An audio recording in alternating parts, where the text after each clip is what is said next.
Export electronic goods का बढ़ा, उसी तरीके से फॉरेन डायरेक्ट इन्वेस्टमेंट देश में बढ़ा, इंफ्रास्ट्रक्चर में एक परिवर्तन आया।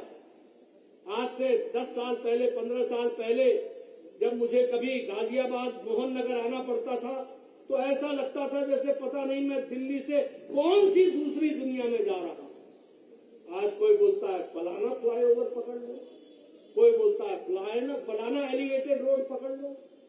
जिस रोड पर चलो तो ब्रेक मारने की जरूरत ही नहीं है जब तक गाजियाबाद में आ जाए, मोहन नगर में आ जाए। ये परिवर्तन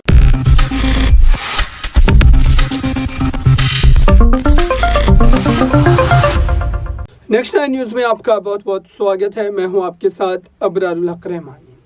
भारतीय जनता पार्टी के राष्ट्रीय अध्यक्ष जेपी नड्डा ने जमकर इंडिया गठबंधन पर निशाना साधा है।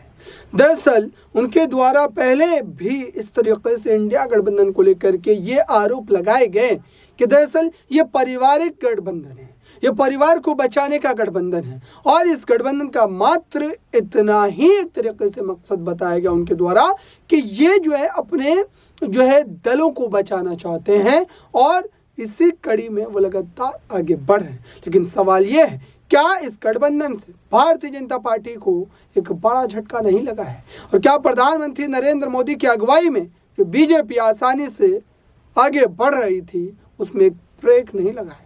आइए आपको पहले जेपी नड्डा के इस बयान को सुनाते हैं। और वहां से ये प्रदेश के कैपिटल में जाएगा।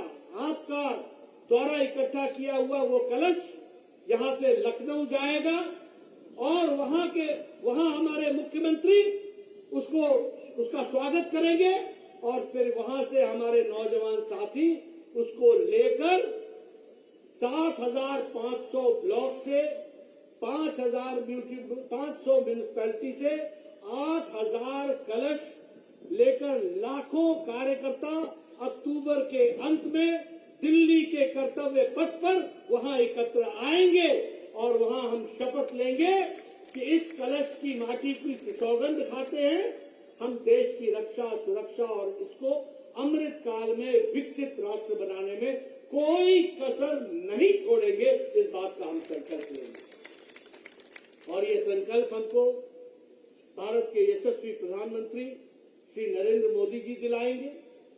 इसमें हमको शामिल होना है और वहीं नेशनल वॉर मेमोरियल, वहां नेशनल वॉर मेमोरियल के समीप एक बहुत बड़ा अमृत वाटिका बनेगी और उस अमृत वाटिका में देश भर से लाए हुए पौधे, 7,500 ब्लॉक से लाए हुए पौधे, 500 म्यूनिसिपैलिटी से लाए हुए पौधे वो अमृत वाटिका में लगाए जाएंगे और अमृत काल का संकल्प लिया जाएगा।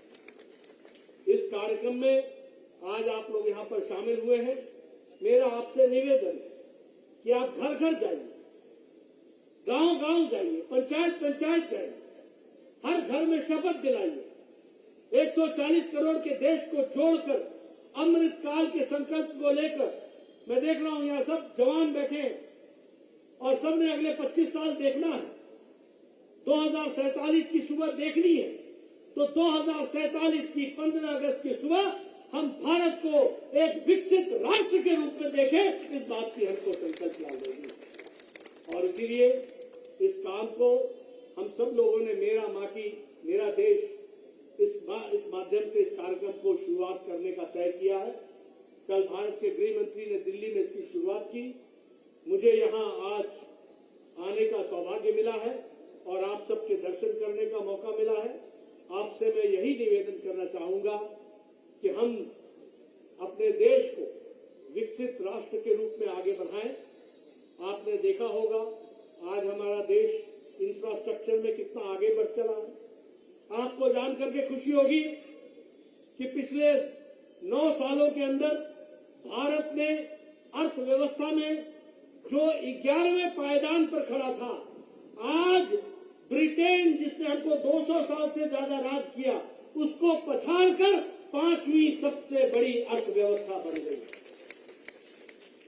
आज स्टील में उत्पादन में हम 4थे नंबर से 2रे नंबर पर पहुंच गए। आज ऑटोमोबाइल इंडस्ट्री के हम जापान को पछाड़ करके तीसरे नंबर पर खड़े हो गए। आज आपके पास जो मोबाइल है जिससे आप मेरी तस्वीर और इस कार्यक्रम की तस्वीर ले रहे हैं, ये 9 साल पहले मेड इन चाइना हुआ करता था। आज आपके हाथ में जो मोबाइल है वो मेड इन इंडिया है। 97% मोबाइल अब भारत में बन रहे हैं। एप्पल भी अब इंडिया में बन रहा है। आज इलेक्ट्रॉनिक गुड्स में 500% का इजाफा हुआ।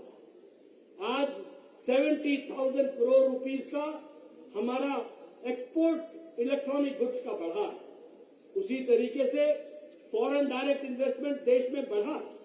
इंफ्रास्ट्रक्चर में एक परिवर्तन आया। आज से 10 साल पहले, 15 साल पहले जब मुझे कभी गाजियाबाद, मोहन नगर आना पड़ता था तो ऐसा लगता था जैसे पता नहीं मैं दिल्ली से कौन सी दूसरी दुनिया में जा रहा हूं। आज कोई बोलता है फलाना फ्लाईओवर पकड़ लो, कोई बोलता है फलाना एलिवेटेड रोड पकड़ लो। जिस रोड पर चलो तो ब्रेक मारने की जरूरत ही नहीं है जब तक गाजियाबाद में आ जाए, मोहन नगर में आ जाए।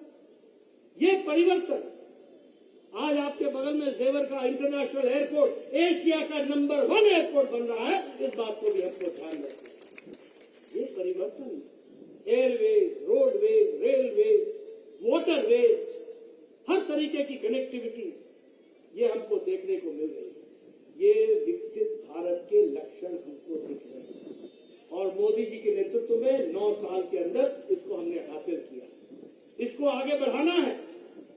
मोदी जी ने संकल्प लिया है कि 2024 के बाद भारत 5वें नंबर पर नहीं रहेगा, तीसरी अर्थव्यवस्था बन करके आएगी। आज भारत चंद्रयान के माध्यम से चंद्रमा पर, दक्षिणी ध्रुव पर पहला हमारा चंद्रयान उतरने वाला दुनिया का पहला है। इस बात को भी हमको ध्यान रखना है। आज L1 लॉन्च हुआ। आदित्य L1 सूर्य की स्टडी करने के लिए जाएगा। आप सोचिए, कभी 9 साल पहले आप ये कल्पना कर सकते थे? 9 साल पहले जब मैं 2G बोलता था तो आपके दिमाग में दूसरी तस्वीर आती थी। कनेक्टिविटी की नहीं आती थी, भ्रष्टाचार की आती थी। गलत तो नहीं बोल रहा? गलत तो नहीं बोल रहा भाई? 2G, 3G, फलाना जी के जीजा जी, क्या तमाशा। आज जब 5G बोलता हूं तो ग्रोथ, डेवलपमेंट, आगे बढ़ने का रास्ता, विकसित तरीके से आगे चलने का रास्ता और मोदी जी के नेतृत्व में चलने का रास्ता, ये हमको साफ दिखता है। इसको भी हमको समझना चाहिए। इसलिए मित्रों, आपका ज्यादा समय न लेता हुआ आपको जरूर ये कहूंगा। अब ये कल बंबई में कुछ लोग एकत्र आए थे। कौन थे ये लोग?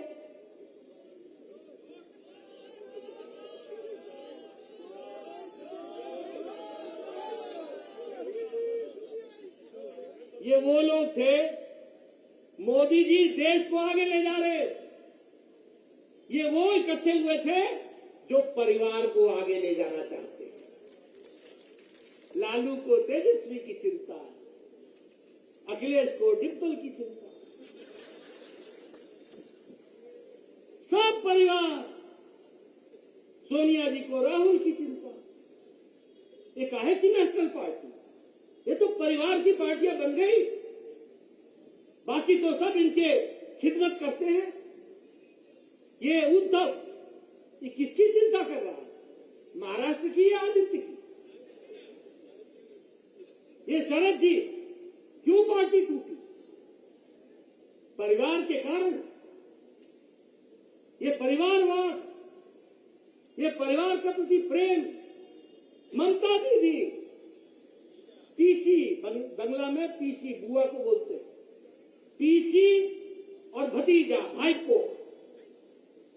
तो पीसी को भाईपो पसंद है। तृणमूल कांग्रेस किस लिए है?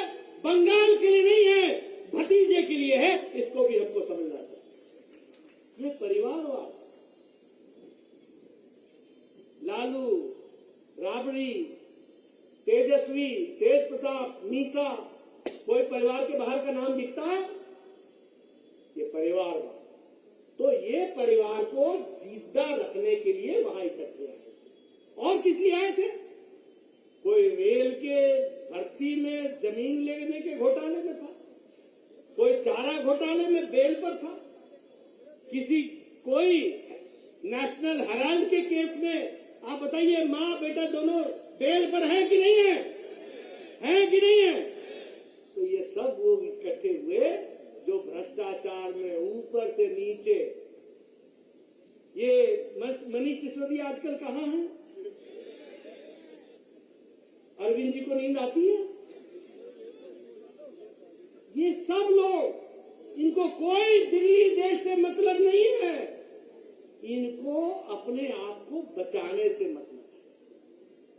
और तुष्टीकरण में जो मर्जी सो कर लो। अभी कर्नाटक की सरकार कांग्रेस की बनाई, क्या कर रहे हैं? वह मुस्लिम कोटा बना रहे हैं, जो रिलीजन के आधार पर कोटा ही नहीं है, रिजर्वेशन का। बताइए ऐसे लोगों को रहने देना है क्या? रहने देना है क्या? ये विकसित भारत के लक्षण होंगे क्या? इनको घर बैठाइए और मोदी जी के नेतृत्व में काम पर जुट जाइए। विकसित भारत आगे बढ़ाएंगे। इन्हीं शब्दों के साथ बहुत बहुत धन्यवाद। तो आपने सुना दर्शकों, जेपी नड्डा जिस ढंग से एक एक बातों को लेकर विस्तार से बता रहे हैं कि ये बैठक जो चल रही है, चाहे वो मुंबई की बैठक हुई हो, ये पुराना बयान है और इस बयान में उन्होंने साफ तौर पर निशाना साधा है। इस वक्त वो जब भी राजस्थान पहुंचते हैं तो ये वाले मुद्दे पर ज़रूर बोलते हैं और जनता को उजागर करते हैं।